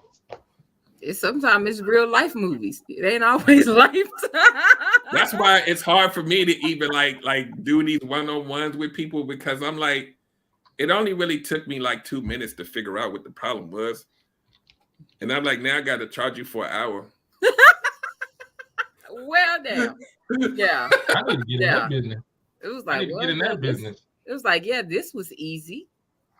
Good, thanks. Thanks. And it's not like, here's the thing, right? And I don't even know whether I should say this, but it's so I have a lot of life experience, right? But it's not like it's rocket science. The stuff that most people go through, I'm like, you went to his house on the first date. Ooh. You talked to him one time. Well, we grown. Yeah, you grown, but you a woman. He could have fucking beat your ass and threw you somewhere. Like, your safety don't even matter. Ooh. So have you seen the case of the black girl that met the white guy and woke up? Well, not so much as woke up. Let me not say the black people term woke up dead, but the next morning she was dead. And I know, like, here's the thing. First of all, how you wake up dead? You know, old folks say wake up dead. That's why I said I wasn't gonna try to say the old folks saying and say woke up. But here's the thing, right? People can say, well, that's extreme. That's not like everyday thing, right? But here's the thing, right? If you really are trying to find, these are for the people that are really trying to be on the path of finding a long-term relationship, right? Your safety means so much that this person now have access to you in ways that they have not earned. So that means he may not kill you, but he can do drive-bys. He can see what you're doing. If he comes to your house, now he know where you live, where your kids live. They may not, let's say you and your baby daddy split the time in half. Your kids still come over there. Your parents come to visit you there. And you like, forget all that. I need me some stuff. What? Yeah. Come on, man. That's why I be like, you go deeper than that. That's when they start casing the joint. Like, oh, she do this and she got this, she got that, or he got this, he got that. Let me tell you something, man. And this is the grown-up me talking.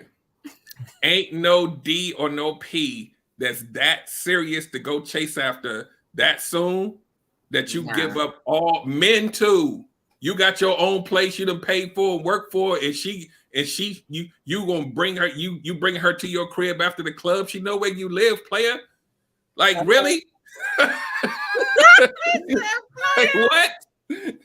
You ain't even getting a hotel. You taking her to the place where your kid come every other weekend. Stop.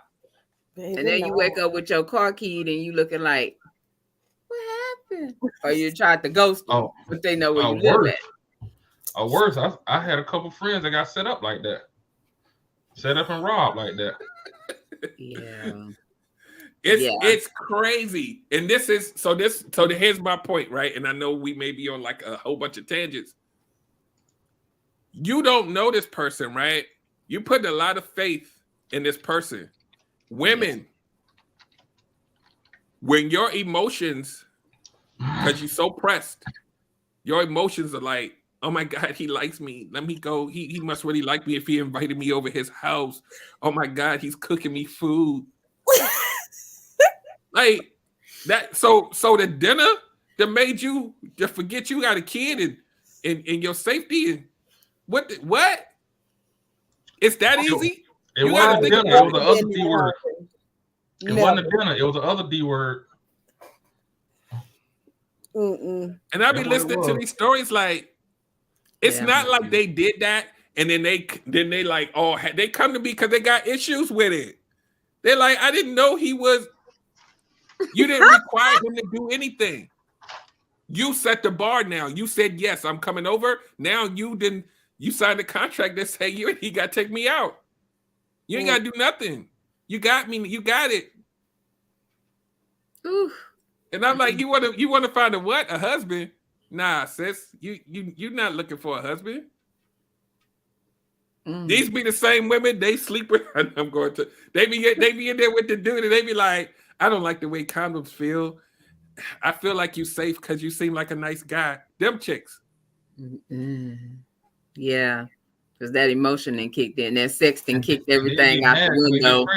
And sex right here. There's sex on the brain, literally. Yeah, and then they get mad because they get pregnant. Yep. And then they be like, he's not being the dad that I want him to be. You think? Anyway, I'm gonna shut up. Look, you preaching, baby. Look, this conversation start getting good. It started getting deep. We done fell down a rabbit hole for real. Hit me though. Yeah. Because it seems like it's being popular that's what's happening. Like the one girl, I think it was IG, where she posted she met the dude and then she caught the 18-hour flight to go on a date and turn around and then come back. I was like, are you crazy? Like, where was the common sense? Why the red light wasn't like flash? Like, what happened?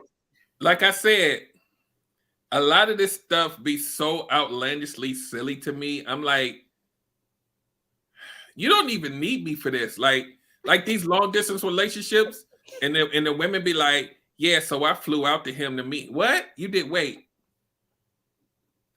Paul. You flew out to him in a city that he lives in to his house. Them really? You don't know anybody there. You're the woman. Forget if he paid for the flight. You in his city, in his domain, with no help. None. Cause you like, I got flued out. Look at me. You got kids. You silly as hell. Stop. I got flued out. Not flued. It's so dumb. I was on Clubhouse, like when Clubhouse first started, they had all these rooms talking about come find out what's the best way for you to get flued out. Like, we're gonna teach you how to what? And the room had like 900 people in it, like women. Oh no, partner. That ain't what we. And then they be calling me talking about, I'm just trying to figure out how I can find a husband. Keep getting flued out. What am I doing wrong? Come on, man. Stop using fluid. You'll be. Excuse me. Because I know when I had a long dated long distance, when I tell you from like the first maybe 8 to 10 visits, I had both of my brothers with me. When I went, we went. When they came to visit him, it was a group.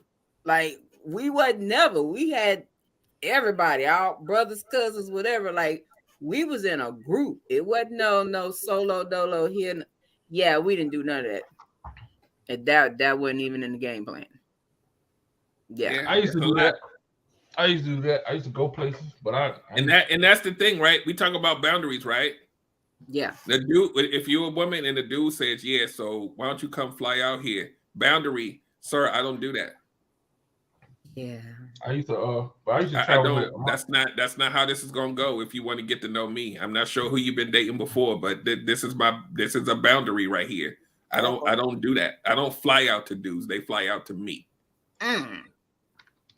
Say it like a pimp. Say it with your chest. Yeah. I used to fly out, but I used to always travel with a pistol.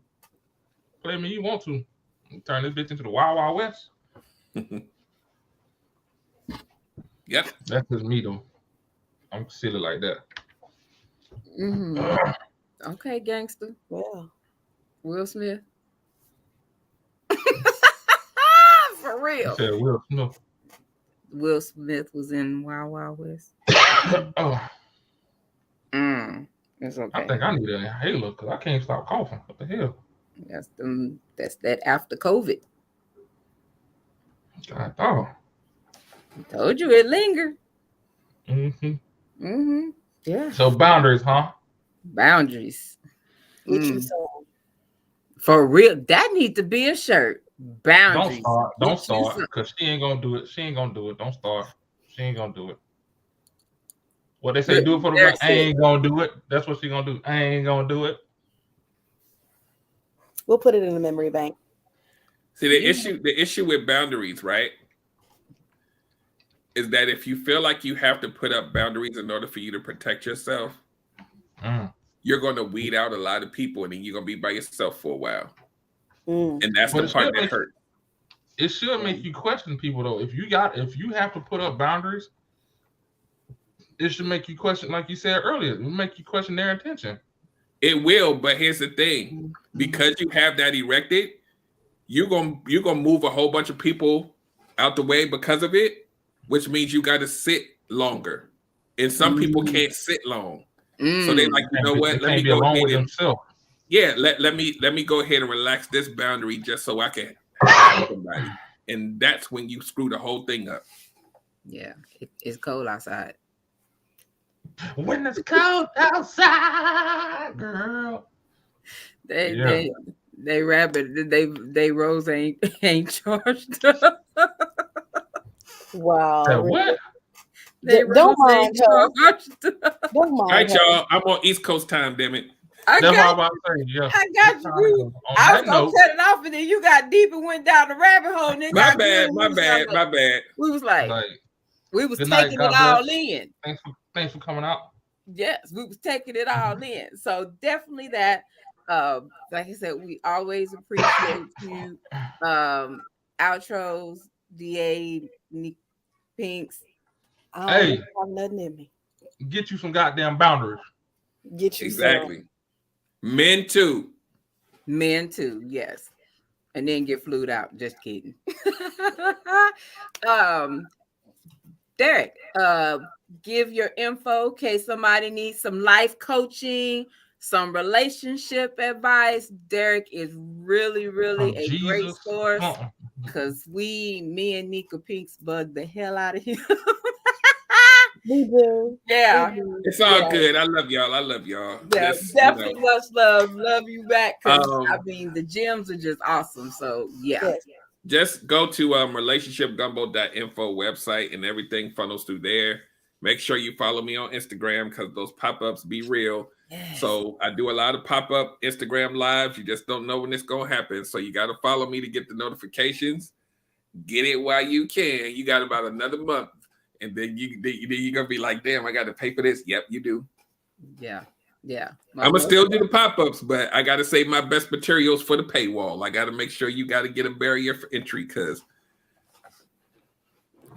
relationship gumbo, like the word relationship gumbo, like the food.info. So, and that hosts the life coaching, it hosts the podcast, Relationship Gumbo Podcast, is every Wednesday night at 8 p.m. The Instagram lives pop off, and then within the next month, you're going to get a relationship online course academy that you can kind of pick and choose your topics, and you'll get the same energy. You're going to get the same information, but it's going to have structure, and you can get it on demand. Yeah, that's what's up, because I catch him when I can at work. I always try to have my headphones so I can be plugged in, and he dropped great gems. It's like, it's gonna be some comedy just like tonight in there. It's some funny, but it's a lot of real great information. And like I say, we always appreciate you, Derrick, because we always have a great time when you come on. So it's just awesome. It's learning. If you want to learn how to do it right, because we know a lot of us been doing it wrong and it didn't work. Definitely tune in, check him out, hit him up, because he got you. Very good guy. Absolutely. Most definitely. So thank you guys for having me again. Definitely for being here. Yes, definitely. So hey, we got to give him a honorary member shirt. Right. Yes. We waiting on somebody to get them shirts done. Don't you pop off of here. I'm gonna hit you. Like you see that look? Like Sway say, you a citizen. You a citizen. Definitely. Cool. So thank you everybody for tuning in tonight. Next week, we will be talking about return to sender. You know how like we were talking about the dating and getting flued out and stuff, and them pictures, when them person stops asking for them pictures and them pictures exchange, and that it didn't work out. And now you want to ask, hey, can you go on and delete all them pictures and them videos that I sent you? Hell no, to the no. No, just playing. Yeah, so that's the topic next week. So I haven't met a person that has deleted the pictures. In fact, I was gonna say that next week. Tune in next week. Dun, dun, dun. Yeah, I ain't gonna even ask that question. I'm gonna leave that alone, because we'll be back on here for a little longer. That part. Right. Pop your collar though. But yeah, who really gonna delete them? Well, why would you keep them at the same time? But hey, It might look good. You might We'll find out next week. Tune in, same time, same channel. Much love, and we out.